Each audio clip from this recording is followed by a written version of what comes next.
Joy University, best emerging university in South India. For admissions, contact. జ్యోతిష్యుడు పరమానంద బ్రహ్మానంద బ్రహ్మజ్ఞాని నాన్న. ఎవరు చెప్పాడురా? ఆయనే చెప్పాడు. ఆడో పెద్ద యాదవా, నువ్వు చిన్న యాదవా, అందుకే నమ్మేశా. పెద్ద పెద్ద వాళ్ళ దగ్గర అవార్డ్స్ తీసుకున్నాడు. ఆయన గురించి నీకు తెలియదు నాన్న. 100 జంటలు కలిపాడు తెలుసా?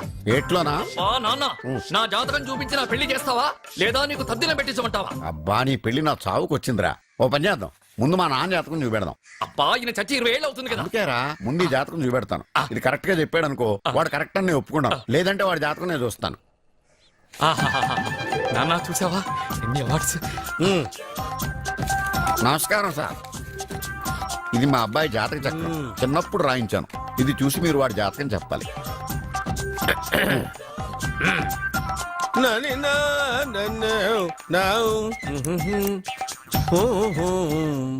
మీ వాడు పెద్ద పెద్ద చదువులు చదువుతాడండి. నేను అప్పుడే చెప్పాను కదా. కరెక్ట్. మీ వాడికి పెళ్లిడు వచ్చిందండి. నేను అప్పుడే చెప్పాను కదరా. ఓహో ఓహో, మీ వాడికి పెద్ద గొప్ప సంబంధం వస్తుందండి. నేను అప్పుడే చెప్పాను కదా. మీ వాడు 50 ఏళ్ళకే మంత్రి అయిపోతాడండి. నేను అప్పుడే చెప్పాను కదరా. 60వ ఏట సెంట్రల్ మినిస్టర్ అవుతాడండి. వీడు చెప్పే అన్ని తప్పుడు కూతురని అప్పుడే చెప్పాను కదరా. అంతేకాకుండా ఆపు, వీడి ఆయుష్ గురించి చెప్పు. ఆయుష్ కావాలా? ఆయుష్ ఆహా, 95 సంవత్సరాలు ఏ రోగం రుష్టు లేకుండా, కనీసం జలుబు దగ్గు లేకుండా జీవిస్తాడండి. అయ్యో, అయ్యో, అయ్యో. ఏమిటి ఏమిటి ఏమిటి, ఎందుకలా కొడుతున్నారు? ఇది ఎవరి జాతకమో తెలుసా? 10 సంవత్సరాల మంచం మీద ఉండి చచ్చిపోయిన మా నాన్న జాతకం రా. ఈ చచ్చినోడి జాతకం చూసి బతికినోడి జాతకం చెప్తావు నువ్వు జ్యోతిష్కుడువా? డూప్లికేట్ ఫోటోలు నువ్వు. ఏమండి, జ్యోతిష్యం అన్న తర్వాత అలాంటివి ఇలాంటివి జరుగుతూనే ఉంటాయి. ఏమండి, నేను గుడికి వెళ్ళి వస్తాను. వెళ్ళు, ఎక్కడ పత్రాలు చేయకుండా తిరిగి వచ్చేసాయి.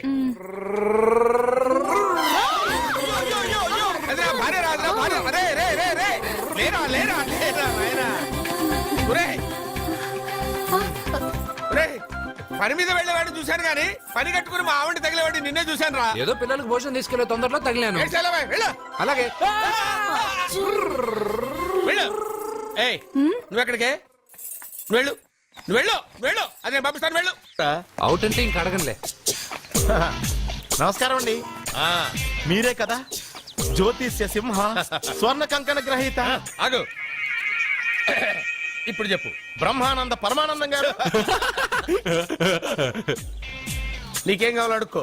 లైఫ్ అంటే మీరు జాతకాలు చాలా బాగా చెప్తారని విన్నాను. రాళ్ల గురించి కూడా చెప్తారా? రాళ్ల గురించే కాదురా, గట్టి గురించి కూడా చెప్తాను. ఏ రాయి గురించి కావాలో అడుగు. ఏముంది ఇందులో? బాగా చూడండి. కిడ్నీ ఉంది. అందులో ఏముంది? రాయి ఉంది. ఆ రాయి జాతకం చెప్పండి. కిడ్నీల స్టోన్ గురించి చెప్తావురా? నీ జాతకం ఏమిటంటే నీ కిడ్నీలో ఉన్న రాయి బెలూన్లా ఉబ్బి నువ్వు ఢమాల చచ్చిపోతావు. అదే నీ జాతకం. వెళ్ళిపో. మరి ఆ నలుగురు జ్యోతిషులు అలా చెప్పారేంటబ్బా? ఏం చెప్పారు ఏం చెప్పారు ఏం చెప్పారు ఇలాగే? నేను ఎక్కడుంటే అక్కడ కనకవర్షం అని చెప్పారండి. ఓహో, ఆహా, గురుడు ఉచ్చ స్థితిలో ఉన్నాడు రా. వాళ్ళు ఇదే చెప్పారు. శుక్రుడు ఉచ్చ స్థితిలో ఉన్నాడు. సేమ్ ఇలాగే చెప్పారు. ఆహా, సూర్యుడు కూడా ఉచ్చ స్థితిలో ఉన్నాడు రా. వాళ్ళు ఏం చెప్పారు మీరు అదే చెప్తున్నారు సార్. వీడిది యోగ జాతకం. వీడు ఎక్కడుంటే అక్కడ కనకవర్షం. వీడిని నా దగ్గరే పెట్టుకోవాలి. నా జాతకం నాకు ఇచ్చేహాను. అరే, ఉండరా. అసలు నువ్వు ఎవరో ఎక్కడుంటావు? సార్ నేను ఒక అనాథను సార్. రే, నేనుండగా నువ్వు అనాథ ఎలా అవుతావురా? నువ్వు మా ఇంట్లో ఉండు. బావా, ఆ, వెనక ప్రాబ్లం వస్తుందని ముందే చెప్తున్నాను. నువ్వు మధ్యలో ఎంట్రీలు ఇవ్వక. వెనక ముందు ప్రాబ్లమ్స్ గురించి నాకు తెలుసు. వద్దంటే వదిలేస్తాను. ఏమిటి అడగరా? అడుగు. మా అయ్యగారి పెద్ద పాప సోషలిజం గురించి చదివింది. అదంటే ఏంటి? ఏం లేదురా, నాకు 3 ఎకరాల పొలం ఉందనుకో, అందులో 2 ఎకరాలు నీలాంటి వాళ్ళకి చెరువు ఇచ్చారనుకో, ముగ్గురు సమానం అవుతాం. అది సోషలిజం. ఓ, ఉన్నవాడు లేని వాడికి ఇవ్వడం అన్నమాట. అంతే. Super super. అది వాడు చూడు, నా సొమ్మడు తింటాడు కదా, అలాగనమాట. అవును, మీ భోజనం నాకు పంచారు కానీ మీకు పెళ్ళం ఉంది. నాకు లేదు, ఇతనికి లేదు, మా ఫ్రెండ్ మూతి కడుక్కోలేదు. కాదురా, దేన్నైనా పంచుకోండి కానీ భార్య విషయంలో మాత్రం వద్దురా. తీసుకొస్తా.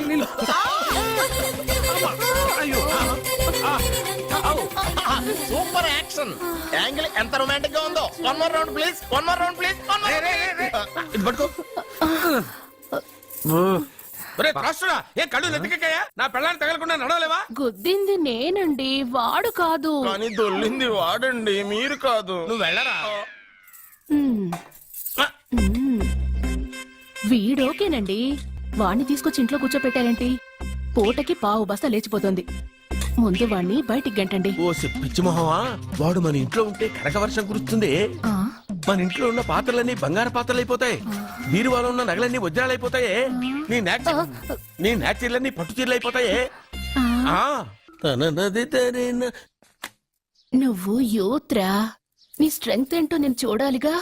ఇలాంటి పనులకి అతను వేస్ట్. ఆ, మీ ఇంటికి వస్తున్నాడే 20+ ఆయన ప్లస్ చేసుకున్నాం అనుకో నీ లైఫ్ హ్యాపీగా ఉంటుంది. తొందరగా ఓపెన్ చెయ్యి.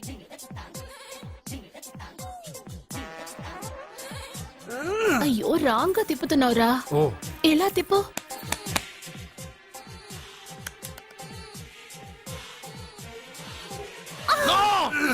No, no. నువ్వు తెరవమన్నది మూతనే. అవును. ఆ, నువ్వు ఓపెన్ చేసింది దీన్నే. అవును. ఓహో, అంటే నువ్వు వెయ్యి అని చెప్పింది హార్లిక్స్ నా? అవును. ఏంటా చూపులు? అసలు ఇక్కడ ఏం జరిగిందని? అబ్బాయి ఏం జరగలేదు. This is too much. ఎందుకు వాడు ఉమ్మేసి వెళ్తున్నాడు? వాడికి అర్థమైంది, దీనికి అర్థమైంది. ఈ వేల్ట్ పేపర్ అయ్యా బాబు. రా, టీ తీసురా. అయ్యా తమరు పెద్ద జ్యోతిష్యులు కదా, అవును. జాతకాలే కాదు చేతి రేఖలు కూడా చూస్తారా? చేతి రేఖలు ఏమిట్రా, నుదుటి రేఖలు కూడా చెప్పగలను. అయితే నా జాతకం ఎలా ఉందో చెప్తారా? కరెక్ట్ గా 5 ఏళ్ల తర్వాత వీధి కుక్కల వంకర మహోత్సవం తిరుగుతావురా. ఆ తర్వాత అదే అలవాటైపోతుందమ్మా. ఛీ, పొద్దున్నే వీడియో ఇండియాతో అణుశక్తి ఒప్పందం మాట్లాడడానికి వచ్చే నెల 20న జార్జ్ బుష్ ఇండియాకి వస్తున్నారు. జార్జ్ బుష్ అతనెవరు? ఆ? జార్జ్ బుష్ అయ్యా, అమెరికా ప్రెసిడెంట్. ఆయన కూడా తెలియకుండా జ్యోతిష్కుడు వైపోయావా? సచిన్ టెండూల్కర్ కెప్టెన్ గా ఉండడానికి నిరాకరించాడు. సచిన్ టెండూల్కర్ వాడెవడు? ఆ? ఇండియాలో బతుకుతూ సచిన్ టెండూల్కర్ తెలీదా? 37 సెంచరీస్ చేసి వరల్డ్ రికార్డ్ చేశాడయ్యా. వాడెవడో తెలియకుండా నువ్వు జ్యోతిష్కుడు ఎలా అయ్యావయ్యా? సిగ్గులేదు? ఓకే. మిల్కా సింగ్ తెలుసా నీకు? మిల్కా సింగ్ వాడెవడు? మిల్కా సింగ్ తెలియకుండా బతుకుతున్నావా? వాడి గురించి తెలుసుకోవాల్సిన అవసరం నాకు లేదయ్యా. వాడు పెద్ద రొమాంటిక్ కింగ్ అయ్యా. ఓహో. ప్రస్తుతం మీ ఆవిడ కీప్ చేస్తుంది వాడే. వాడి పెళ్ళాన్ని మిల్కా సింగ్ ఉంచుకున్నాడని ఇక్కడ కూర్చున్న మీకెలా తెలుసు? నీ పెళ్ళాన్ని ఉంచుకున్న కాదరే ఆడి పెళ్ళాం గురించి చెప్పాడు. సుందరి ఎవడి పెళ్ళాన్ని ఎవడుంచుకున్నాడో చెప్తున్నావు బానే ఉంది. ఓకే, మరి నీ పెళ్ళాం సంగతి ఏంటి? నా పెళ్ళావా? నా పెళ్ళానికి ఏంట్రా? నిప్పు. ఆ నిప్పును అర్జున్ గాడు చంద్రముఖి సినిమాకి తీసుకెళ్లాడు తెలుసా నీకు? ఏమిటి? యా. చంద్రముఖి సినిమా నా పెళ్ళాన్నా? స్వామి, వినాయక చవితి రోజుల్లోనే ట్రాన్స్ఫర్ అయ్యి ఊరు వచ్చాను. ఎలక్ట్రీషియన్ గా జాబ్ లో జాయిన్ అయ్యి అవ్వగానే రిచ్ అపార్ట్మెంట్ చూపించావు. 10 మంది ఇళ్లలో దీపాలు వెలిగించే ఎలక్ట్రీషియన్. వినాయక చవితి సందర్భంగా వీళ్ళు మామూలు ఇచ్చినా ఇవ్వకపోయినా మనం మాత్రం వసూలు చేసుకోవాల్సిందే. ఎవరు నువ్వు? చూస్తే తెలియట్లేదా? చూస్తే తెలియడానికి నువ్వేమన్నా సానియా మీర్జావా? వాచ్మెన్ కి వాచింగ్ ఉండాలి కానీ ఓవర్ యాక్షన్ ఉండకూడదు. ఏడ్చేలే. నన్ను చూస్తే తెలియట్లేదా ఎలక్ట్రీషియన్ అని? బిల్లు ఇవ్వడానికి వచ్చావు. కాకి డ్రెస్ లో వస్తే కాంపిటీషన్ ఎవడో వాచ్మెన్ వచ్చాడు అనుకున్నాను. అనుకున్నావు కానీ అగ్గిపెట్టి ఒకసారి పుల్లలే.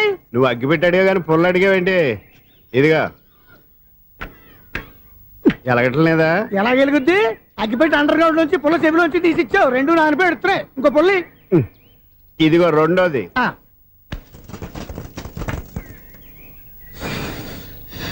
సరేగానే మన అపార్ట్మెంట్స్ లో మొత్తం ఫ్లాట్లు అన్ని నేను ఎప్పుడు లెక్కట్లేదు కానీ నువ్వు స్ట్రైట్ కి వెళ్ళి రైట్ కి తిరిగి అక్కడ మా సెక్రటరీ ఉంటాడు, ఆయన అడుగు చెప్తాడు. థ్యాంక్స్. రేయ్, ఏంట్రా మర్యాద లేకుండా? అసలు నీకు మర్యాద తెలుసా? ఏ? అగ్గి పెట్టి 2 అగ్గి పుల్లలు ఇచ్చాను. ఇస్తే? దానికి బదులుగా ఓ సిగరెట్ ఇవ్వాలని తెలియదు. తడిచిపోయిన అగ్గి పెట్టుకుని 2 అగ్గి పొలకి 3 రూపాయలు సిగరెట్ ఇవ్వాలా? నేను ఎవరు? నువ్వు ఇవ్వకపోతే నాకు కాల్ చేసిన అగ్గి పుల్లలు 2 యాజిటీస్ ఇచ్చేయి. అది ఎలా కుదురుతుంది? కుదరకపోతే సిగరెట్ చేసినట్టుగా ఉంది. ఎంట్రన్స్ లోనే 3 రూపాయలు పోక్క. ముందు అలా ఎడుతుంది ఇటు.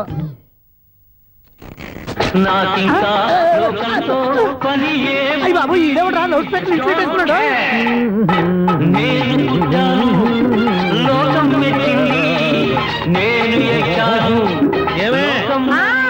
సౌండ్ ఇచ్చారా? రాదా? ఆ చెవులకి ఆటం బాంబు సౌండే వినపడదు, ఇంకా స్పీకర్ సౌండ్ ఏ వినపడుతుంది? ఏడ్చినట్టే ఉంది. ఎక్కడో నూతులు చూస్తున్నట్టుగా ఉంది. ఎవరు? Current bill sir. చెత్త కోసం వచ్చావా? కాదు సార్, కరెంట్ బిల్లు. మరి చెత్త కోసం వస్తే డైరెక్ట్ గా లోపలికి వచ్చేస్తామంటే బయట నుంచి కానీ ఉంటా. స్పీకర్ కట్టండి సార్. ఓ సౌండ్ పెంచమంటావా?